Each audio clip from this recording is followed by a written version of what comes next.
امریکہ کو civil supreme power ارتھ ہونے کی حیثیت حاصل ہو گئی۔ امریکہ بہت بڑی طاقت تھی، بے کوئی شک نہیں، لیکن یہ کہ پچھلی جو جنگ تھی سیکنڈ ورلڈ وار، اس سے پہلے امریکہ کسی انٹرنیشنل معاملے میں نہیں آیا تھا۔ کہ آپ کو معلوم ہے امریکہ جو ہے اس کے ادھر ایک اوشن ہے، اٹلانٹک اوشن، ادھر پیسیفک اوشن، دو بڑے بڑے جو ہے باہر ان کے درمیان یہ گویا ایک جزیرہ ہے، بہت بڑا جزیرہ سمجھ لیجیے، لیکن اسے باقی دنیا سے کوئی تعلق نہیں تھا۔ انہوں نے اپنی ترقی کی ہے، جو بھی کیا ہے اپنے اندر کیا ہے، اور اس کے اندر ترقی کے بھی بہت سے کام کیے، اس میں کوئی شک نہیں ہے، اس میں بہرحال دی ڈیول ہز ڈیو، لیکن یہ کہ یہ کسی انٹرنیشنل معاملے میں نہیں آیا۔ سیکنڈ ورلڈ وار میں جب کہ جرمنی چھا گیا تھا، یہ سارا یورپ اس نے فتح کر لیا، یہ فرانس وغیرہ کی تو کوئی حیثیت ہی نہیں، یہ سارے ممالک اس نے فتح کر لیے، برطانیہ کی اینٹ سے اینٹ بجا دی، لندن جو ہے اتنا برباد کر دیا کہ اس کو جو ہے اس کی شکل پہچانی نہیں جاتی تھی، اس لیے بمبارڈمنٹ وہاں ہوئی۔ تو چرچل نے بڑی کوشش کی، دورہ بھی کیا، کسی طریقے سے امریکہ اس جنگ میں آ جائے، ہمارا ساتھ دے اور جرمنی اور جاپان کو شکست دے، لیکن یہ کہ امریکہ ریلیکٹنٹ تھا۔ اس کے بعد ایک واقعہ ایسا ہوا ہے، اب میں نہیں کہہ سکتا کہ ہو سکتا ہے وہ بھی یہود کی سازش سے ہوا ہو، اور ہو سکتا ہے کہ وہ خود ہو گیا۔ پرل ہاربر ایک بہت بڑی جگہ ہے، یہ جو پیسیفک اوشن ہے، بحر الکاہل، تو ادھر جاپان جو بہت قریب ہے ایشیا کے، ادھر سے یو ایس سے، اس کے تقریباً درمیان میں جاپان سے قریب تر ہے اور یو ایس سے ذرا بعید تر ہے، یہ جزائر کہلاتے، ہوائین آئیلینڈز، ہوائی، اب یہ امریکہ کی ایک ریاست ہے۔ یہاں ایک بہت بڑی بندرگاہ پرل ہاربر، وہاں انگریزوں کا بہت بڑا اڈا تھا، نیوی بیس، بہت بڑا، اس پر جاپانیوں نے اچانک حملہ کیا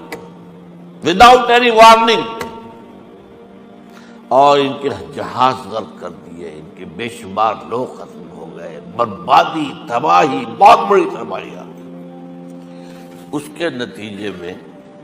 یہ شیر جو اپنے کچھار میں سویا ہوا تھا اٹھا، اب ظاہر بات ہے کہ اسے میدان میں وہ نکلنا پڑا۔ اس کے بعد پاسا پلٹ گئے، انہوں نے امریکہ جب جنگ کے اندر آ گیا سیکنڈ ورلڈ وار میں، تو جرمنی کا بھی خاتمہ ہو گیا، جاپان کے اوپر تو 2 بم گرائے تھے تو اس کا مرکز اس سے نکل گیا، اللہ خیر سمجھ۔ اس وقت سے امریکہ جو ہے وہ آیا ہے میدان میں، لیکن اس کے بعد بھی تقریباً نصف صدی تک، 40-45 برس تک امریکہ کا ایک مدعا مقابل سامنے کھڑا تھا، اور وہ یو ایس ایس آر تھا۔ اب جو رشین ریولوشن آیا تھا رشیا کے اندر 1917 میں، اس کے بعد کمیونزم جس تیزی کے ساتھ بڑھا ہے، پورا مشرقی یورپ کمیونسٹ ہو گیا،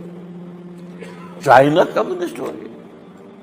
آپ کو معلوم لیٹن امریکہ میں کمیونزم پہنچ گیا، کیوبا وہ ابھی تک کمیونسٹ اسٹیٹ ہے۔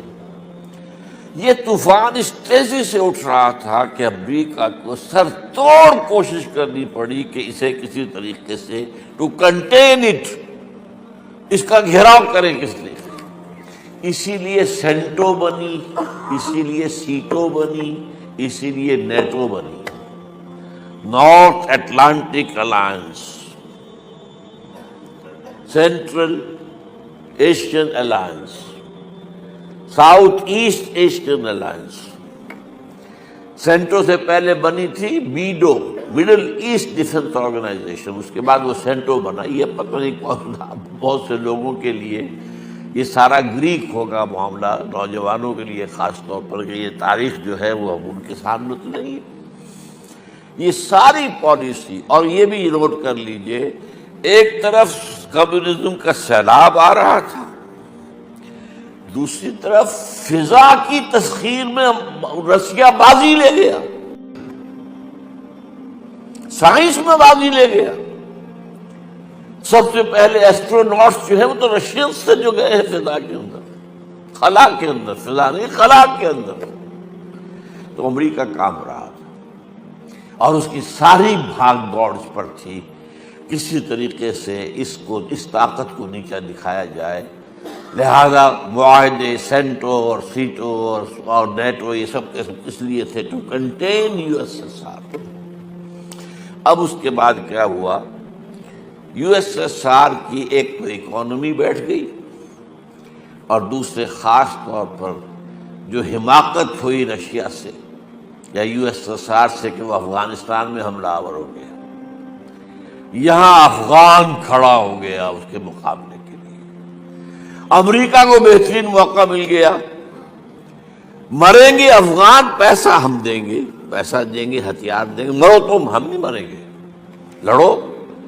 تم، لڑو ان سے، روسیوں سے، پیسے جتنے چاہو لے لو۔ بڑے بڑے ٹرنک، بڑے بڑے بکس بھرے آ رہے ہیں ان کے ڈالرز کے، اور وہ بڑی بڑی جو گاڑیاں آپ کو معلوم، مجاہدین جو تھے افغانستان کے، یہ حکمت یار صاحب اور فلاں صاحب، یہ کیسے عظیم گاڑیوں کے اندر بڑی بڑے سائز کی 4 وہیل ڈرائیو گاڑیوں کا پیسہ تھا، امریکہ کا پیسہ، امریکہ کا ہتھیار، امریکہ کے سٹنگر میزائل دے دیا جس کے وجہ سے اصل شکست ہوئی۔ لیکن اس کا نتیجہ یہ نکلا ان دو فیکٹرز کا کہ یو ایس ایس آر بیٹھ گیا، ختم ہو گیا۔ اب جب یو ایس ایس آر ختم ہو گیا تو اب امریکہ کو سول سپریم پاور آن ارتھ ہونے کی حیثیت حاصل ہو گئی۔